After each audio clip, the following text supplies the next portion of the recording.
Pendant toute la durée de la Coupe du Monde 2022 au Qatar, les Bleus ont entonné le tube Free from Desire de Gala dans les vestiaires, notamment pour célébrer leur victoire. Mais quel joueur a décidé de transformer ce tube des années 1990 en hymne ? Dimanche 18 décembre, l'équipe de France de football a échoué en finale du mondial contre l'Argentine, au terme d'un match haletant aux nombreux rebondissements. Si la troisième étoile n'a pas été remportée, les Français ont été conquis par le parcours exceptionnel des hommes de Didier Deschamps. Ainsi, Kylian Mbappé a terminé meilleur buteur de la compétition, inscrivant un triplé lors du dernier match.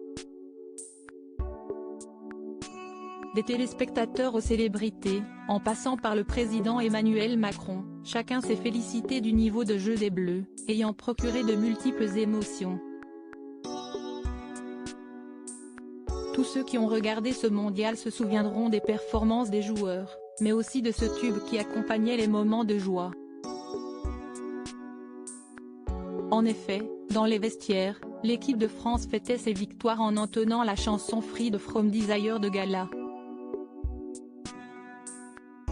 Sortie en 1997, la chanson s'est offert une deuxième jeunesse.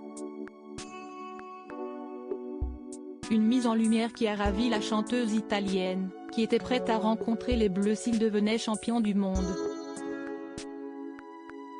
Ce joueur qui a passé Free from Desire dans les vestiaires. Pourquoi ce titre est-il devenu l'hymne officieux des Bleus pendant la Coupe du Monde?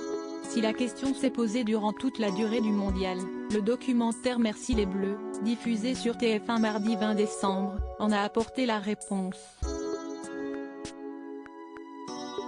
Si est-il le footballeur Aurélien Tchouaméni qui, le premier, a passé cette chanson dans les vestiaires, après la victoire de son équipe contre le Danemark en phase de poule. Au début, Eduardo Camavinga avait le téléphone connecté à l'enceinte.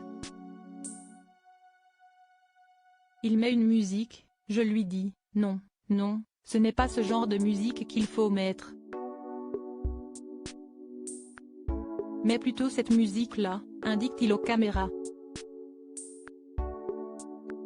Je suis plutôt content de mon coup, ajoute-t-il. Âgé de 22 ans, le joueur n'était même pas né lorsque le titre Free from Desire est sorti.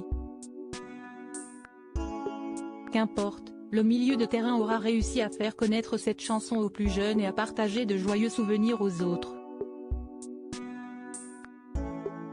Grâce au beau parcours des Bleus pendant la Coupe du Monde, le titre s'est hissé dans le top des titres les plus écoutés sur les sites de streaming en France.